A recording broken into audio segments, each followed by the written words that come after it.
Bismillahirrahmanirrahim. Assalamualaikum warahmatullahi wabarakatuh. Kelihatannya belum semangat bersemangat. Saya ada pantun. Senang pantun, Bu? Pak salam beli nanas. Yang jawab salam insya Allah utangnya cepat lunas.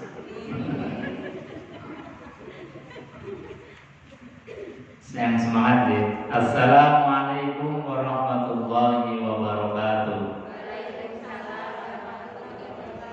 Insya Allah sing salamnya banter, insya Allah lunas cepat. Bismillahirrahmanirrahim. Alhamdulillahilladzi arsala rasulahu bil huda wa dinil haq liyudhhirahu 'ala ad-din kulli wa kafa billahi shahida. Alhamdulillahilladzi ja'alana minal 'aidin al-faizin wa ja'alana minal maqbulin wal maghfurin wa antum bi khairin fi kulli 'am. Asyhadu an la ilaha illallah wa asyhadu anna Muhammadan 'abduhu wa rasuluh.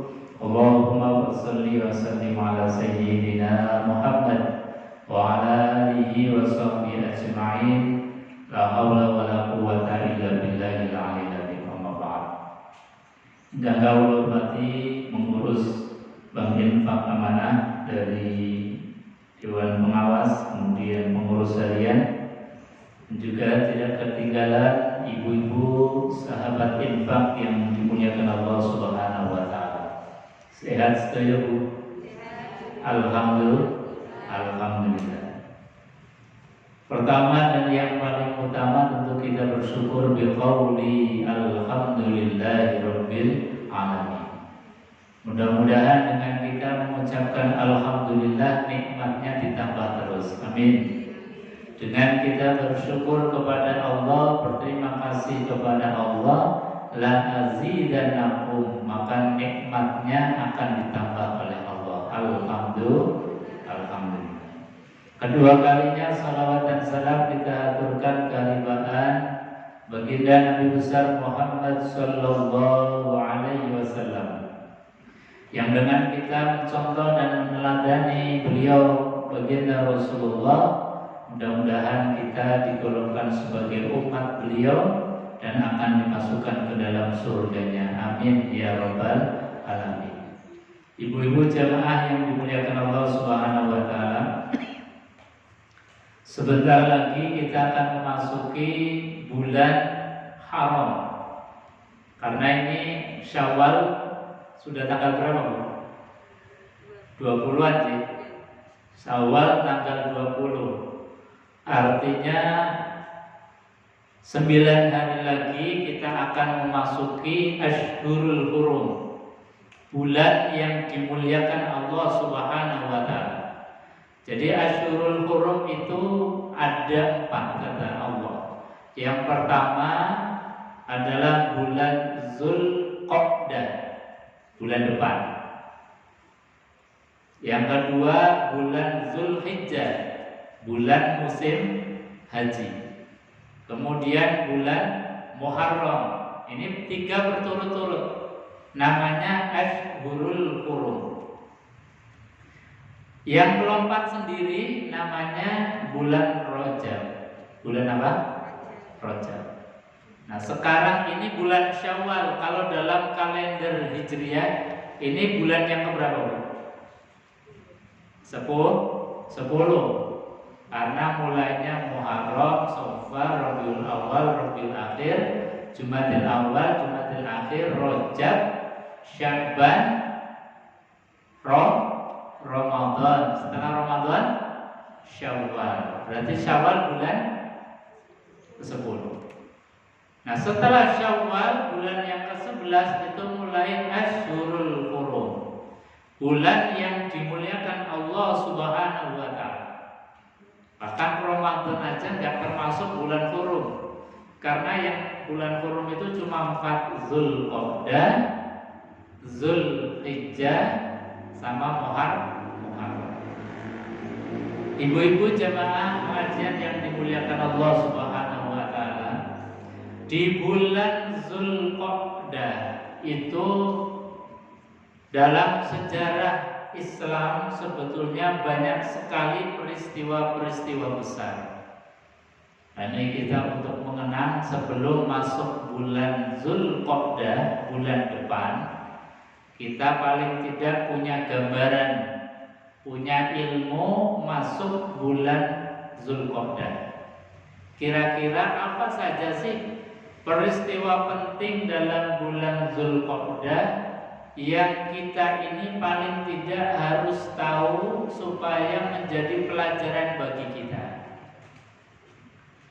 Di antara peristiwa-peristiwa penting itu adalah satu peristiwa di mana Nabiullah Musa alaihissalatu wassalam itu menerima wahyu dari Allah Subhanahu wa taala. Namanya, beliau itu kemudian diangkat menjadi nabi dan rasul di satu tempat yang namanya Lembah Turisina atau di Bukit Tursina, yaitu antara Madinah dan Syam atau sekarang Palestina. Jadi antara Madinah dan Palestina ada satu bukit, ada satu lembah yang namanya Bukit Turisina. Disitulah Nabiullah Musa alaihissalatu wassalam itu mendapatkan wahyu dari Allah Subhanahu wa taala. Dalam surat Al-A'raf ayat 142 itu diterangkan oleh Allah Subhanahu wa taala, wa wa'adna Musa salasina lailatan. Dan kami berjanji, kata Allah. Allah berjanji kepada Nabiullah Musa alaihissalatu wassalam untuk menurunkan Taurat, menurunkan ayat-ayat untuk panduan hidup Bani Israel. Yang Nabiullah Musa alaihissalatu wassalam itu saat itu pengen bertemu dengan Allah Subhanahu wa taala. Jadi doanya Nabi Musa itu pengen ketemu Allah, pengen mendapatkan wahyu untuk mendandani kaumnya. Soalnya apa? Saat itu kaum Bani Israel sudah tidak ada yang kenal dengan Allah Subhanahu wa taala. Jadi nyembahnya ya macam-macam. Sudah nggak kenal lagi Tuhan yang menciptakan, sudah tidak kenal lagi dengan Allah Subhanahu wa taala. Nah, ini kerisauan dari Nabiullah Musa. Kemudian diijabah, wa wa'adna Musa salasina lailatan. Kami berjanji, kata Allah kepada Musa, salasina lailatan, 30 malam, wa atmamnaha bi'ashrin. Kemudian Allah sempurnakan ditambah lagi 10 hari. 30 hari tambah 10 berarti berapa? 40 hari. Jadi berturut-turut selama 40 hari itu Allah menurunkan kitab Taurat kepada siapa? Nabiullah Musa alaihissalatu wassalam. Jadi beda dengan Nabiullah Muhammad. Kalau Nabi Muhammad dapat Quran itu turunnya berangsur-angsur selama 22 tahun, 2 bulan, 22 hari. Lama banget. Tapi Nabiullah Musa mendapatkan kitab Taurat itu selama 40 malam atau 40 hari. Jadi Allah sempurnakan bi'asrin fa'atamma miqatu rabbi. Maka Allah sempurnakan batasan-batasannya, yaitu 40 hari sudah sempurna wahyu yang diberikan Allah kepada Nabiullah Musa alaihissalam, yaitu sempurna arba'ina lailatan, sempurna menjadi 40 malam. Ini turunnya kitab Taurat, kitab Taurat kepada Nabiullah Musa alaihissalam selama 40 malam. Wa qala Musa li akhihi Harun akhlifni fi qaumi wa aslih wa atam wa la tattabi' sabilal mufsidin. Nah, pesannya Nabiullah Musa kepada penggantinya, yaitu adiknya Nabiullah Harun, pesannya wala tattabi' sabilal mufsidin. Ini juga harus menjadi pesan untuk kita, jangan ikuti sabilal mufsidin, jalannya orang-orang yang suka membuat kerusakan. Ini di antara pesan yang diberikan oleh Nabiullah Musa kepada penggantinya, yaitu Harun. Jadi Nabi Musa ketika mau menerima wahyu itu menyendiri, jadi uzlah, keluar dari kotanya, dan kaumnya yaitu Bani Israel itu ditinggal. Jadi karena kaumnya itu ditinggal, maka untuk menjalankan roda pemerintahan dalam keseharian dititipkan kepada adiknya, saudaranya, yaitu Nabi Harun. Nah, ketika Nabiullah Musa kemudian di antara pesannya adalah wala tattabi' sabilal mufsidin. Janganlah kalian mengikuti jalannya orang-orang yang suka membuat kerusakan. Ini juga harus menjadi pelajaran bagi kita. Apa di antara kerusakan-kerusakan yang seringkali disebabkan oleh orang-orang yang beriman?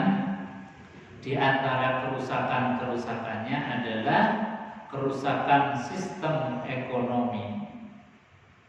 Ekonomi itu rusak, di antara yang merusak adalah sistem ribawi. Sistem riba. Riba itu apa?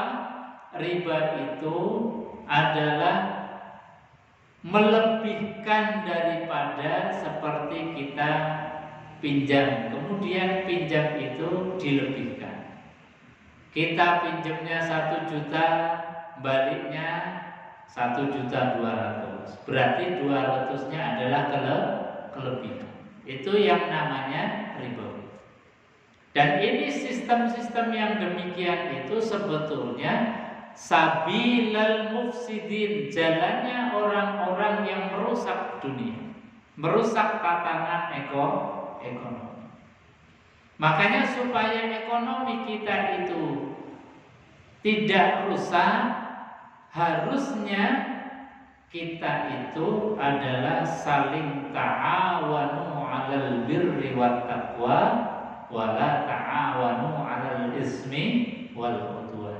Bertolong menolonglah dalam kebaikan dan takwa. Nah, ini di antara visi yang diemban, yang dijalankan oleh Bank Infak Amanah. Kita meminjami sahabat infak, ibu-ibu sekalian, itu dengan pinjaman yang tanpa bunga, pinjaman yang tanpa kelebihan. Nah, ini adalah sistem ta'awun, sistem yang saling menolong. Kalau kita sesama kaum muslimin saling membantu, ada yang butuh modal, kemudian kita talangi, kita berikan pinjaman tanpa tambahan. Ini adalah sistem yang membantu, sistem yang tidak merusak. Beda dengan sistem-sistem ribawi. Apalagi kalau kita lihat pinjaman-pinjaman online atau yang dikenal dengan bank titil misalnya, itu kan luar biasa. Kita pinjam 100, baliknya 120. Pinjam 1 juta, baliknya 1.200.000. Itu kan seperti menghisap dari ekonomi yang lemah. Yang kuat akan semakin kuat, yang lemah dihisap terus ekonominya. Jadi mau tumbuh sedikit itu hanya cukup untuk membayar bunga. Nah, bagaimana mau bisa bertumbuh dan berkembang kalau ekonomi lemah itu dihisap terus oleh ekonom-ekonom yang punya modal kuat? Makanya ibu-ibu sekalian, ini kita diajarkan oleh Quran, wala tattabi' sabilal mufsidin. Janganlah kalian ikuti jalan-jalannya orang yang suka berbuat kerusakan. Kita kadang-kadang nggak sadar, kemudian kita ngikuti ekonomi model mereka. Kita ikuti ekonomi model ribawi. Ya kelihatannya membantu, tetapi itu justru akan menghisap terus. Yang kecil nggak bisa berkembang, tapi yang besar akan semakin meraup keuntungan. Nah, kemudian kita diajarkan oleh Quran dalam Islam itu ta'awanu 'alal birri wat taqwa wa la ta'awanu 'alal ismi wal udwan. Tolong menolonglah dalam kebaikan dan takwa, dan jangan sekali-kali saling tolong menolong dalam permusuhan dan dosa. Jamaah yang dimuliakan Allah Subhanahu wa taala, ini peristiwa yang pertama yang terjadi di bulan apa, Bu? Zulqa'dah. Bulan Islam apa betul, Bu? Apa sih? Pertama apa? Muharram, terus Safar, Rabiul Awal, terus Rabiul Akhir, Jumadil Awal, Jumadil Akhir, terus Rajab, terus Sya'ban, terus Ramadan, Ramadan, Syawal, terus Zulqa'dah, terakhir Zulhijjah. Jadi Zulhijjah itu bulan terakhir di dalam kalender Islam. Ini yang pertama, peristiwa yang terjadi di bulan Zulqa'dah. Peristiwa yang kedua, dalam bulan Zulqa'dah itu ada peristiwa yang luar biasa, namanya Sulhul Hudaybiyah. Apa, Bu? Apa betul? Sulhul Hudaybiyah. Napa? Angel dulu ya. Sulhul itu perdamaian, Hudaybiyah itu satu tempat di mana baginda Rasulullah Sallallahu Alaihi Wasallam itu ketika mau tindak haji bersama rombongan para sahabat yang kala itu hampir 10.000-an orang. 10.000 banyak apa sedikit? Banyak sekali. Rombongan Nabi dari Madinah jalan kaki. Ada yang naik onta. Soalnya dulu belum ada pesawat, belum ada mobil. Jadi jalan kaki dari Madinah ke Mekah. 10.000 orang. Itu jalan bersama Rasulullah SAW dan sudah mendekati Makkah di perbatasan yang namanya Hudaybiyah. Jadi satu perbatasan Makkah, satu daerah namanya Hudaybiyah. Ketika berada di Hudaybiyah itu ada orang-orang yang kemudian menginformasikan kepada orang-orang Mekah dan memfitnah bahwasanya Rasulullah SAW itu akan menyerang Mekah. Karenanya orang-orang Mekah kala itu kemudian siap-siap, karena dianggapnya Nabi Muhammad itu mau memerangi mereka. Padahal Nabi SAW bersama para sahabat itu ingin tindak haji dan ingin umroh. Jadi mau ibadah haji, mau ibadah umroh. Akhirnya tertahan di Hudaybiyah, tidak bisa masuk Mekah.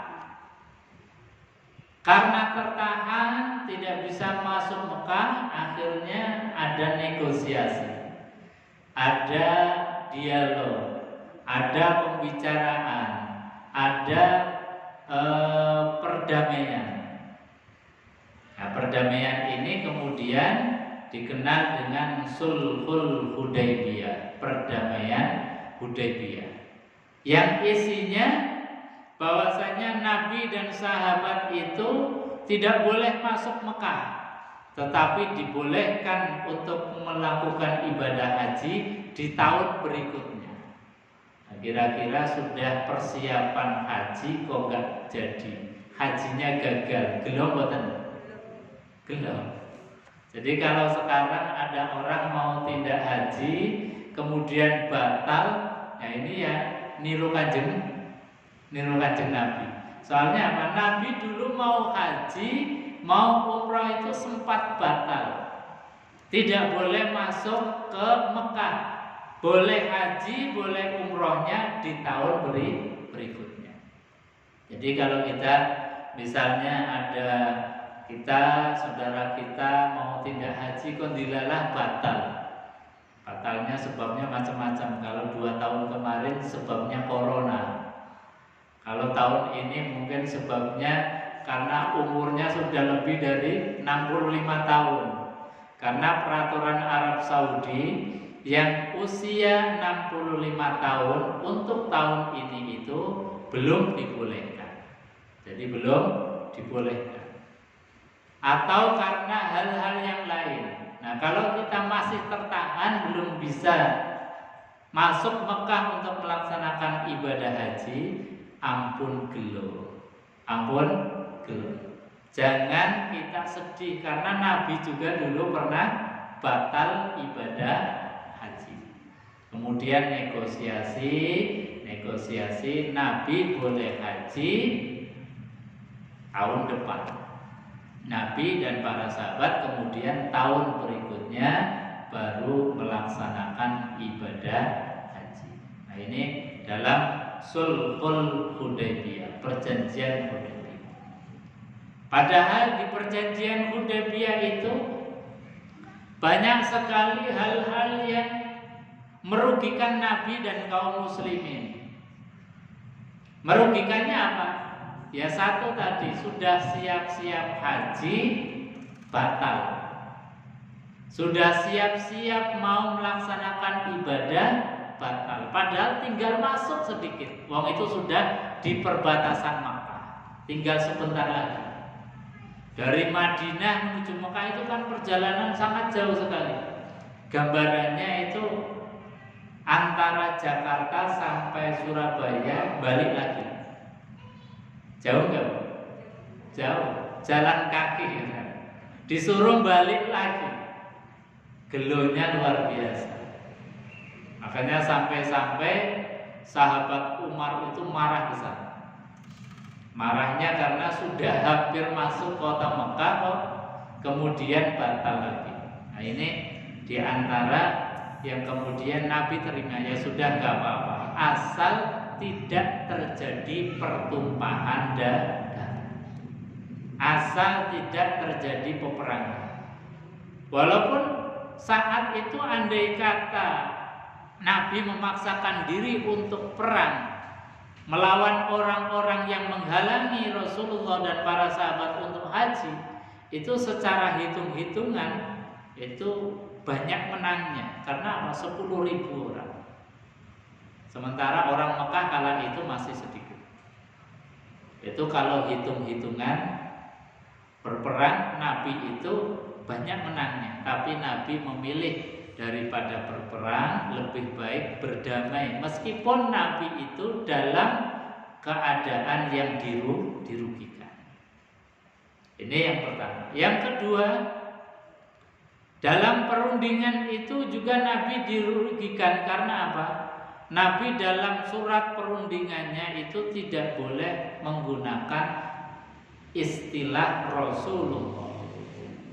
Orang-orang Mekah itu maunya dalam perjanjian itu adalah ditandatangani oleh Muhammad bin Abdullah. Tidak boleh Muhammad Rasulullah. Nabi ya sudah nggak apa-apa asal tidak berperang. Nabi legowo meletakkan atau menandatangani surat perjanjian itu dengan nama Muhammad bin Abdullah, bukan Muhammad Rasulullah Shallallahu Alaihi Wasallam. Dan hampir di item-item perjanjiannya Rasulullah itu semuanya merugikan Nabi dan kaum muslimin kecuali satu. Apa itu?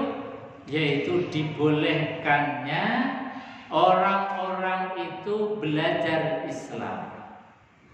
Dibolehkannya dan tidak boleh dilarang ketika ada orang mau belajar Islam.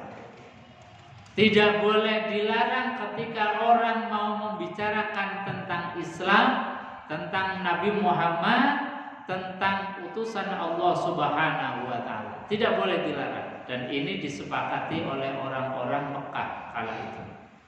Dan benar, ternyata ini justru taktiknya Rasulullah yang sangat sukses. Ketika orang itu tidak dilarang mempelajari Islam, maka orang-orang itu kemudian mereka itu pengen tahu, mereka itu janjane agamanya Muhammad itu seperti apa sih, Islam itu seperti apa sih. Maka mereka itu kemudian dimanapun diskusi, ini ada agama baru, agama yang dibawa Muhammad orangnya Al-Amin, dapat dipercaya, orangnya sangat baik.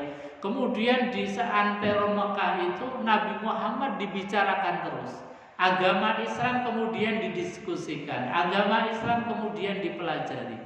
Nah, karena dipelajari, didiskusikan inilah kemudian orang-orang Mekah itu tahu tentang apa itu dinul Islam. Akhirnya mereka kemudian di tahun berikutnya ketika Nabi Muhammad SAW itu tindak haji, mereka betul-betul masuk Islam. Bahkan digambarkan oleh Al-Quran, yadkhuluna fi dinillahi afwaja.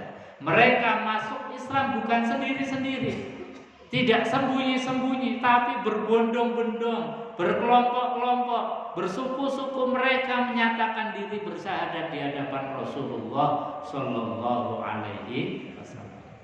Nah, ini taktik yang dilakukan oleh Rasulullah luar biasa. Jadi Islam itu akan maju, Islam itu akan diterima manakala kita itu membicarakan terus tentang Islam, membicarakan terus tentang Nabi Muhammad. Makanya ibu-ibu dimanapun kita berada, mungkin kita bikin halakoh kecil. Ibu di RT adakan pengajian RT, membicarakan tentang Al-Quran, membicarakan tentang Rasulullah.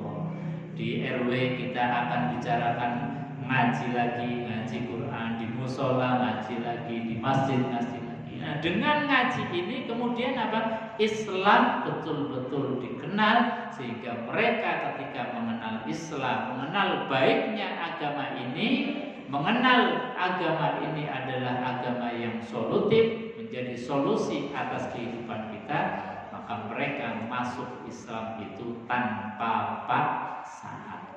Mereka masuk Islam itu enjoy. Bahkan digambarkan di dalam Al-Quran, yadkhuluna fi dinillahi afwaja. Mereka orang-orang Mekah yang asalnya menolak Rasulullah, justru ketika Nabi di tahun berikutnya haji, mereka menyatakan asyhadu alla ilaha illallah wa asyhadu anna Muhammadar Rasulullah. Afwaja, berbondong-bondong.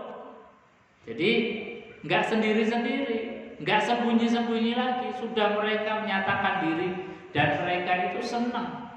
Justru kalau masuk Islam itu kemudian bangga, kemudian senang. Nah, ini Bapak Ibu hadirin jemaah yang dimuliakan Allah Subhanahu wa taala, kalau kita sudah Islam, mari tumbuhkan rasa senang kita terhadap Islam.